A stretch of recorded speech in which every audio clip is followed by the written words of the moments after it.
Hello and welcome to the Lookout Industry Talks, where we'll be talking to creative professionals about their industry, how they got into it, and they'll be sharing some top tips. My name is Charlotte and I'm one of the co-directors at Lookout. Lookout helps young people unleash their potential, increase self-esteem and build resilience through high-quality creative experiences that might not otherwise be available to them. Through arts experiences, hands-on workshops, talks and one-to-one mentoring, Lookout provides young people with the opportunity to find what makes them tick and explore what creativity can open up for them, both as a career and a mindset. We work with a range of brilliant creative professionals, and I'm delighted to be joined today by fine artist Lucy Cran. Hello, Lucy. Hello, Charlotte. So Lucy, we're just going to kick off, and it would be really great if you can start by telling me about your job. So what you do and also how you describe yourself to others. Well, I'm an artist and I'm also an arts educator. So I work with art institutions, so galleries, art centres, and also schools, universities, festivals, other community groups, running all sorts of different arts projects that involve people. And alongside that, I have my own arts practice, so I make sculptures. And yeah, my sculptures are created for people to interact with, so for them to kind of explore through touch or perform with or play with. Yeah, so you can see there's these two sorts of strands. They very much inform each other, and they're very much about working with people and bringing people together.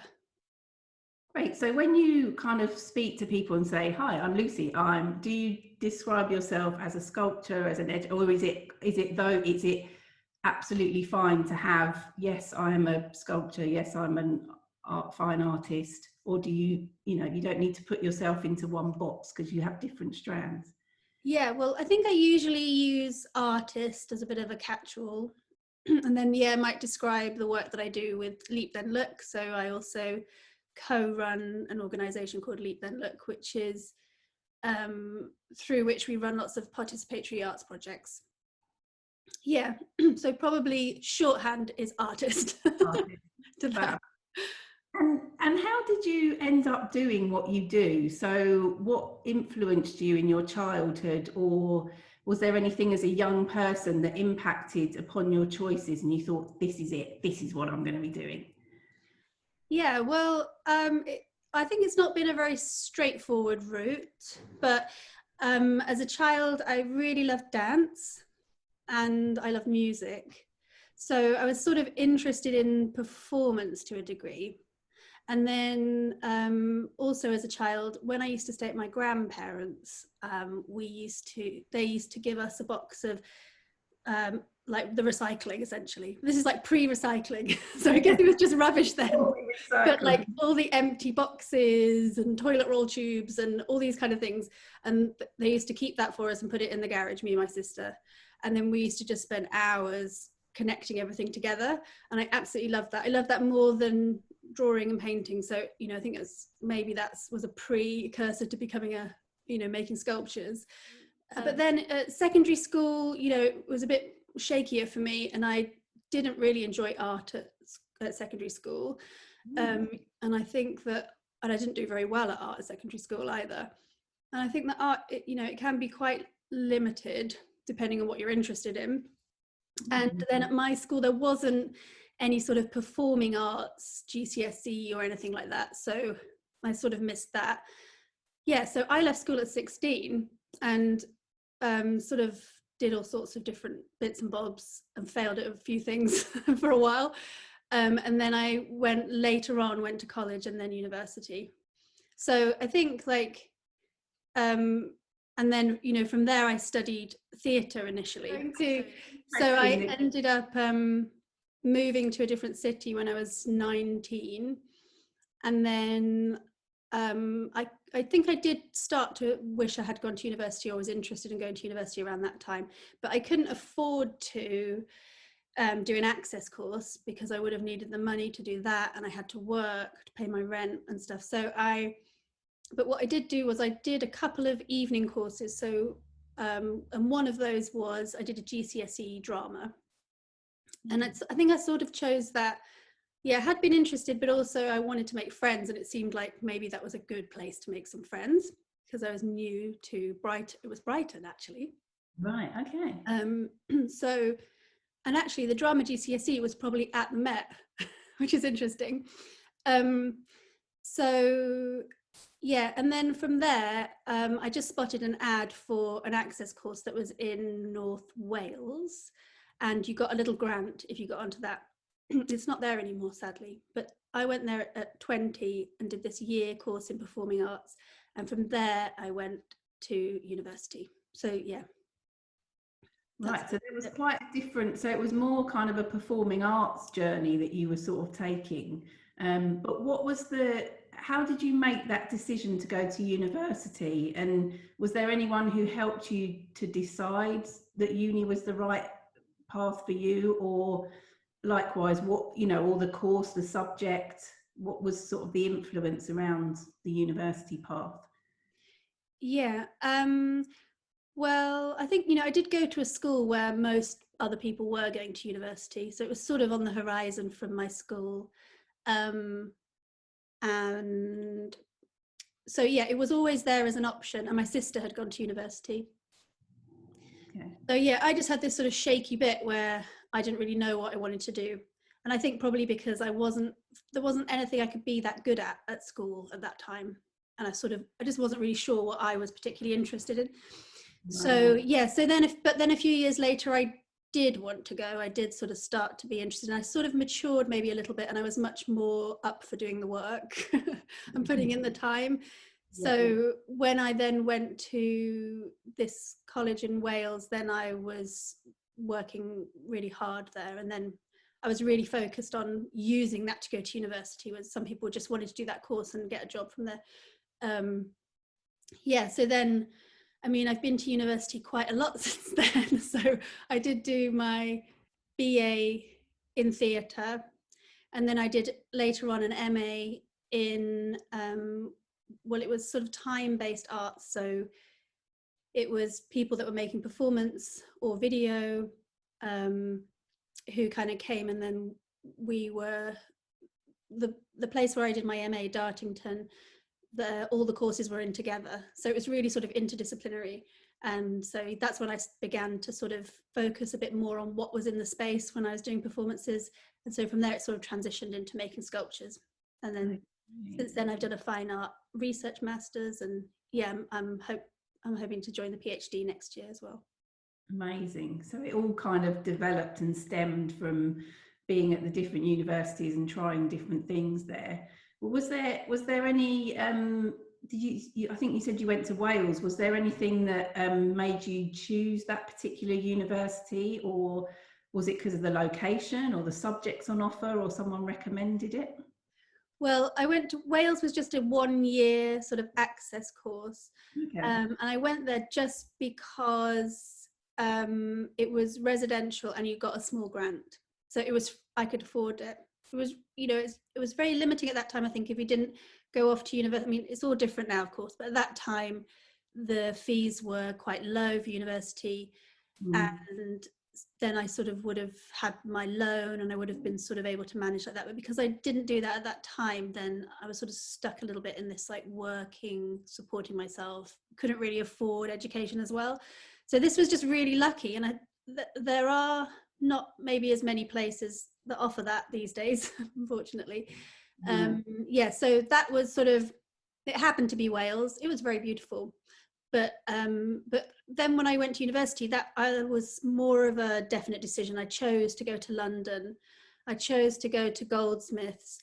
And I think that although, Goldsmiths is well known for art, for fine art, and I think although I was studying theatre, I sort of was interested in art in a way that I perhaps hadn't quite articulated yet.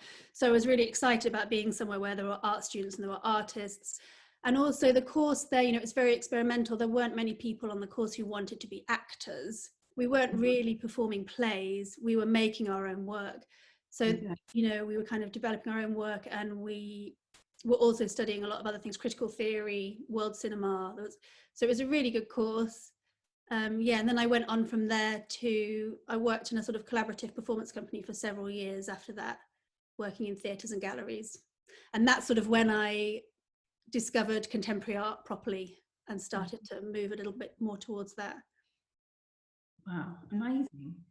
So what are the other, do you know, are you in touch with other people that studied the same subject as you at degree level? I mean, it's really interesting that you're saying that you know, you were doing this sort of theatre performance, but actually you started to have some art influence when you were at Goldsmiths. And is that because you were interacting with other students, or because you were collaborating on the course? Where did that kind of come in, that sort of, you know, you discovering the art as well in Goldsmiths? Yeah, well, I was working in a collaboration, and we used to, after university, I was living in Berlin for several years, and we used to sort of come back and forth. And then we were doing some projects in some galleries there. We sort of just started to, you know, it sort of started to come into, I guess because of the type of performance we were making, it wasn't necessarily, all about having to be in a theatre. Yeah. So it worked well in a gallery space. It was very experimental. It referenced contemporary art as much as it referenced theatre. And so we started to work more in galleries, and then just therefore we started to read more about art. And I remember kind of discovering, you know, sort of conceptual art like Pierre Huet, and just my mind being blown and it just being so exciting. Yeah, but you know, all these things took place over a long period of time. It's like sort of slow development, and then definitely the influence of other people. And I mean, since my BA, some of the students are now writing for theatre. I mean, one of the students was Bill, who I now work with in Leap Then Look, who is also my husband. So we both did the same degree and the same MA. Right. So we've sort of got this shared, you know, educational history. And yeah, although I'm, you know, an artist now, it's all in there. It's, you know, performance is really important still. Yeah, so sorry, other people that were on the course, I think some are writers for theatre, some are actors. There is a couple of actors out of there. What else people do? Other people are making sort of performance, working in education, yeah, working in arts administration, I think so. Then from my MA, a bunch of my friends have gone on to do PhDs, teach in universities, so run courses, and make that art and have exhibitions, etc. Yeah, so very varied roles. Just shows what you can, you don't have to have this one idea of, right, this is what I'm going to do. You can really change your path, but everything you do along the way, like you were saying, has really helped you to do what you do today. So it's not about, you know, knowing what you want to do straight away and going, right, this is it, but finding out along the path what you enjoy, and developing. Have you got any top tips for people who are hoping to study at university? Any little gems or tips?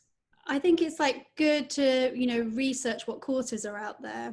I mean, I think, you know, what you were just saying then, it's really important. Art, for example, is not one thing, and there's not just one network. I think, you know, there's definitely been periods in my life where it's felt like there's a sort of art scene in London, and it's difficult to kind of penetrate that art scene and sort of have that network. But sort of over time, you sort of build your own network. There's just so many networks, there's so many contexts in which you can make art and be successful. It isn't one thing. So I think just finding a course that's right for you, you know, if you're interested in trying out lots of different kind of disciplines, I would definitely recommend that personally.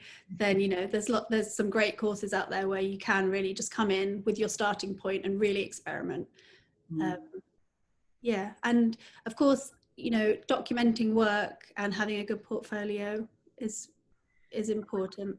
That leads not, I was just going to ask about portfolio and developing your portfolio. Have you got portfolios from years and years and, you know, did you start kind of from a young age going, oh, I'm just going to document this and keep this because it might help? Or was it kind of university, college that helped you to start documenting? Not, I'm the world's worst documenter. I mean, like, you know, I'm quite old as well, so, you know, there weren't digital cameras just around. I mean, even on my MA, we still had to borrow digital cameras from the, you know, the tech unit, the sound and vision tech thing. Then very different. nobody I knew had them. Yeah, so it was developing rolls of film and going, oh, all these pictures are totally rubbish. And then that was the end of that. And yeah, you know, and all those pictures are sort of stuck in boxes somewhere. So, and definitely making performance as well. You know, we definitely had many attempts at setting a video camera up on a tripod for a performance in a theatre or whatever, and it's sort of working out and not working out that much. Yeah, so from definitely that sort of part of my life, but I guess now being a bit older, I am documenting constantly, and you know, I have in sort of Instagram, and these the pictures are so useful now. I guess before it was sort of, there wasn't a definite use for them. And I think that, you know, the documenting of them becomes a huge part of the process. I mean, not just in terms of like, I'm going to make this thing that I know will look good in a square for Instagram or something, but it's more like the way that I'm using my camera or my camera phone to as sort of something that can kind of explore the sculpture in different ways. So yeah, I really enjoy taking pictures. And I guess in terms of sort of workshops and sessions with other people, I'm often documenting them by doing a sort of little write-up afterwards, because it's really interesting to see these reflections. And of course, like when we're running actual proper projects, we're having to do all sorts of different evaluations. So documentation is really important for that. And did you find, when you were kind of starting out as an artist, did you find that you know, when you were trying to get projects or things, people were asking to see your work, or was it more of a meeting you discussion, you know, then kind of, I guess it's the sort of, I guess I'm kind of moving on to the networking thing and how important that is, the networking and building up your contacts, and, you know, is LinkedIn an important part for artists, or, you know, that kind of thing? Yeah, well, I think if I talk more about the sort of leap then look strand of my job, then, I mean, yeah, documentation has been really important, and we have, you know, taking good photos of what we do in order to,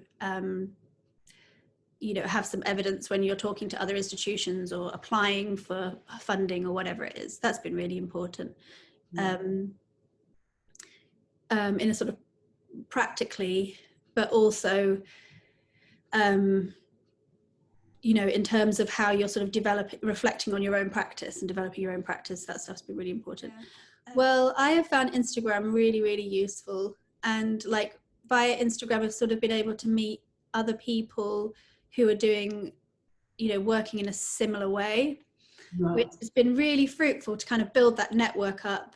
And we did actually last year, we did a sort of little mini podcast series where we traveled and met some of these people whose work we've been admiring and who were obviously in some sort of dialogue with.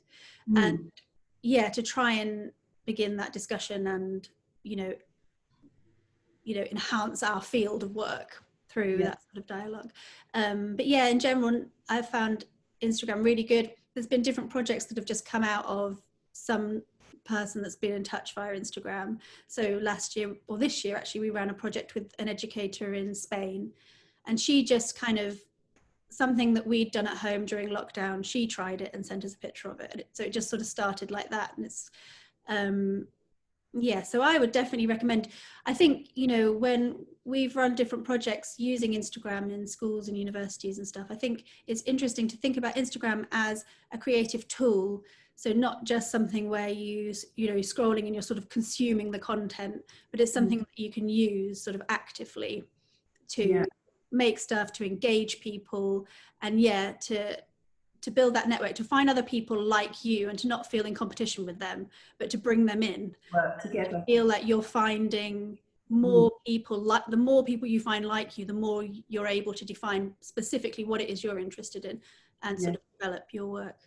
Yeah, that's amazing. That's a really good bit of advice, I think, the collaboration. And also, you know, like you say, just use Instagram, you know, don't think of it as social media in a way, you know, it is a creative tool. And I think also people are very approachable, you know, particularly in the creative industries. You think, oh, I don't really want to contact them, but people want to talk to each other, especially now, you know, people want to collaborate and work together. So yeah, and I think it's not necessarily the easiest industry to work in, so everyone's sort of had those experiences too. So if you reach out to somebody who is a professional artist, they usually, you know, if you're still at college or whatever, apart from them being very busy, they'll usually try and lend a hand, lend some advice. And, you know, I think it's worth doing.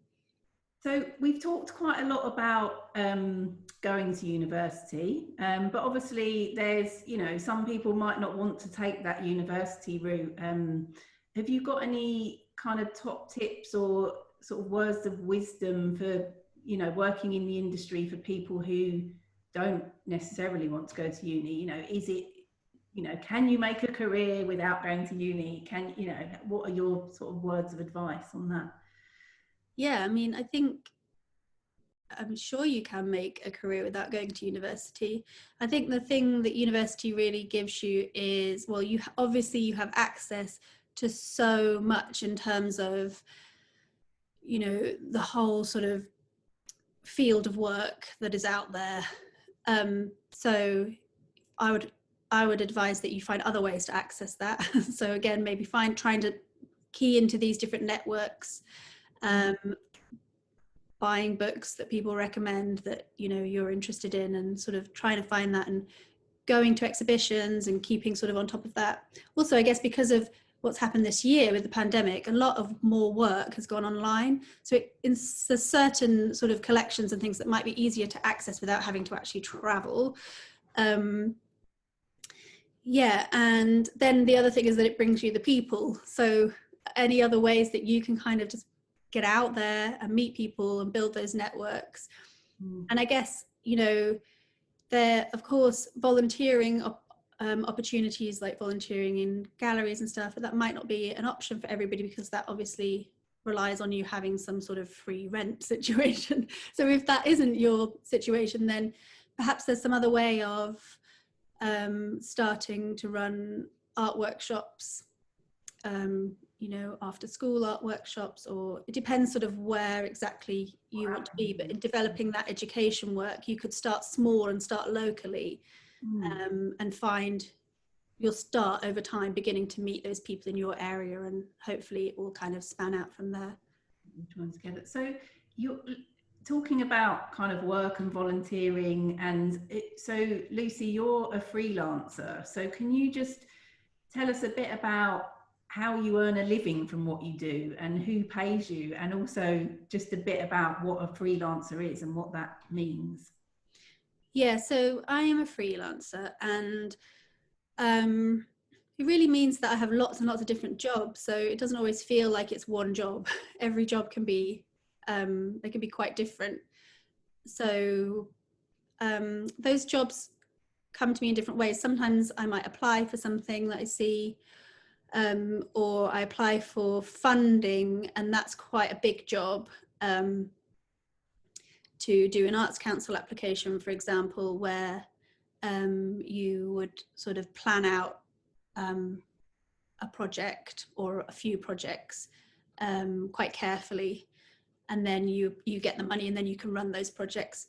Or there's other funding as well, like smaller grants, or people get in touch and offer us different jobs. So one way or another, most of the money that we are paid is public money. So whether or not it's Arts Council money that we get ourselves, or we are paid by a gallery to run a whole bunch of workshops, or to create some sculptures for a festival event or something like that, usually then it's Arts Council money that they've got that they're paying us, so it sort of filters down to us. And being a freelancer, do you need to, does that mean that you need to plan a lot more in advance? How far in advance are you working? Do you book, do you go, right, okay, we've got this project for 6 months, but then while you're working on that project, are you looking for the next one? Or, how does that work in terms of workload as well? Yeah, well, yeah, we're often booked quite far in advance. I mean, like, for example, when lockdown happened, we knew that we were fully booked till the end of the year from March. We haven't been running Leap Then Look for that long. It's only a year and a half or something. So in some ways, this is still fairly new to me in terms of being a freelancer. I think in that first bit of being a freelancer, you just don't know what's going to happen. You don't know if there's any more work going to come. And maybe we're in this sort of second, so definitely you're saying yes to everything and putting absolutely everything into it. Maybe we're sort of one little phase along from that where we've got a little bit more confidence that, work will come. Never complete confidence. Like, we sort of think, and also we've got enough projects booked in now for the next 5-6 months to know that there's that much work, and to know that there probably will be more coming alongside that. So stuff is booked into the diary. There might be like projects where we know we're running a project but we haven't got the actual dates booked in, but we'll know the sort of quantity of work, and we can sort of estimate that will run till June next year or whatever. And yeah, I mean, in terms of how it sort of works day to day, it really is, we're so busy that it's just like I'm dealing with each job as it's just there, that feeling. What do you enjoy most about your job? Is there one thing or couple of things do you enjoy most about what you do? Well, I enjoy so much about my job. I absolutely love what I do, and I feel really, really lucky. And, it's taken a long time, and there's definitely been long periods where I've felt really unsure about how this is going to turn into something or what it is that I want to do. And it's sort of all fallen into place in the last years, I guess. But you say fallen into place, but obviously it's been through you going down lots of different paths, and obviously making some mistakes and learning from those. And so yeah, I think it's important to note that it can be a long process to get to the point, but the fact is to keep being resilient and keep trying and not to give up. And I guess that's a good thing. And I think that's it. And I think probably as well, I'm at a stage where, like, some years ago, I might have thought, well, I studied theatre, but now I do art, and I don't see how those two things go together. But I'm sort of at a stage now where I see, all of these different sort of experiences are all in there somewhere. And I'm able to sort of see how they've been important and how they've sort of informed each other in this larger sort of process. Yeah. So is it the making, the creating, you get up and you just go, yes, I've got this brilliant project. I'm going to, immerse myself in it for the day and take amazing photos, look at, because the thing I love about the work you do is that you're opening people's eyes to looking at things in a different way. So it's like you say with a camera, don't use your camera as you usually use it. Do you just kind of get up and go, right, I can't wait to pick my camera up and just hold it in a different position and take a picture and see what happens? Definitely. I think I mean, I enjoy all that part of it, like, the way that you normally use a camera, that's the most boring way you can use a camera.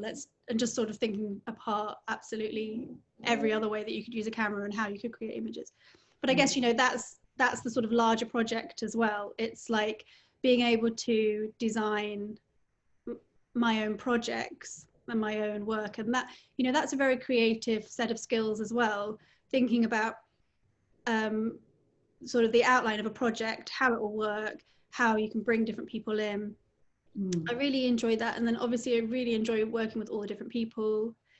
It's a very diverse sort of career, so of course I'm doing lots of different things, doing stuff online or working with people in different countries and bringing in people from different universities to sort of, so there's this sort of arts research side as well to what we do. So we're working with different sort of academic contexts. Yeah, I guess it's like the diversity and the people are probably the main things, and like being able to run courses for people and for them to feel like art has opened out. I mean, I guess like before when I was talking about, you know, I didn't really enjoy art at school, I've felt a lot like art at school can feel very limiting. And when, you know, so yeah, so part of what I see my job as being is to really open out what art can be for people and to show them how broad it can be and how everybody can do it and how accessible it can be. And yeah, I guess, you know, from working on art degree courses to working with 6-year-olds, it's always felt to me like there's no reason why any child, young person, adult can't be having this really exciting syllabus. They could be playing around with cameras and video and performance, and they don't need to just be doing little drawings on A4 pieces of paper because they're 6. So yeah, you're really kind of opening their eyes to the whole wealth of different opportunities there are within being an artist. Yeah, I think that they might not necessarily have access to in school.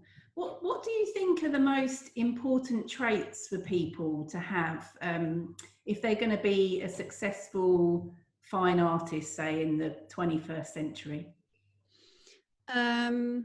Well, I think, what do I think? I mean, you know, there's traits that are important for everything. So like resilience, and being sort of open-minded, I guess, and sort of, you know, being curious. So that sort of pursuit of, you know, finding things out and being interested in looking at stuff. But I also really, you know, I feel like anybody can do it if they want to. And these are traits that sort of develop. You don't have to feel like you have to be a particular type of person. I think, you know, these traits develop through doing it. And yeah, so I think just go for it. if you want to do it, if you've got the interest. I think it's about sort of, I guess, you know, to a degree, you have to sort of put yourself out there and you have to be prepared to put a lot into everything you do. I mean, I think, you know, as well, we've always felt like every project that we do, we try to do, you know, more than is absolutely necessary and sort of put everything into it. And, you know, that definitely comes from loving it. So every project is like a sort of, you know, your own artwork or your own project. So you kind of want to get it just as good as you possibly can. But I think if you do that, then the work comes as well. So, and the opportunities come. So I think that, yeah, really kind of putting your all into what you want to do is important and kind of committing to it. Yeah, great. And is there any, can you tell us about a particular type of artwork that inspires you and why it might inspire you? Well, there's kind of a little set of artworks that feel important to me at the moment, since I've just finished a research project and they've been really important references. So I could talk about maybe one of those. Yeah. There's one of them. Well, there's a really nice piece by an artist called Eva Rothschild, who's really famous, well, successful sculptor. And so she created a piece for, it was the Children's Commission at Whitechapel, and it was in 2012. What she did, so she has these kind of big sculptures, and she remade some of her sculptures, and she kind of remade them in a way that they could be dismantled and sort of played with. Okay. So, but what she did was she kind of set up this installation of these sculptures in a gallery space, and she invited a group of, I think there was about 10 boys who were aged sort of 7 to 11 or something, so quite young boys, and they were invited into the gallery space and they were told, you can do, you know, you won't get into trouble. I think that was the only instruction that they were given. So they went in, and then, so the artwork is a video of this taking place. So we see the boys going into the space and kind of, you know, circling these sculptures, looking at them, and then they start to touch them a little bit.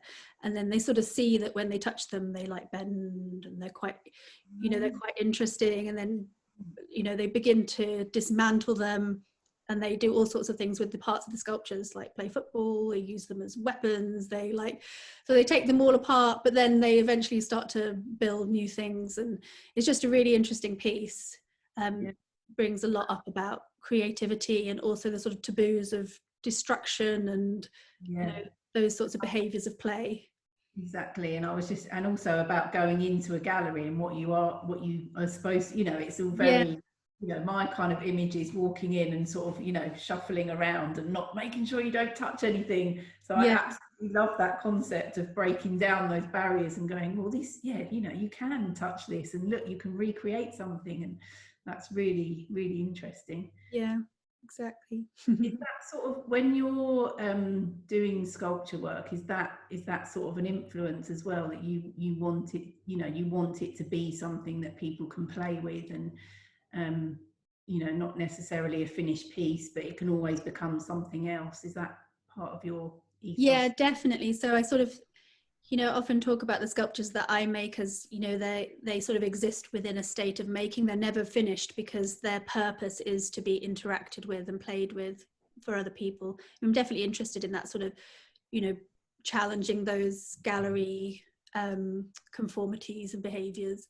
But also a lot of the work that I do takes place outside of a gallery. So I might make a set of sculptures and take them to a specific group, like a group of art students or children or something, and then invite them to play and interact with them, maybe in a very open way or maybe in more of a specific way.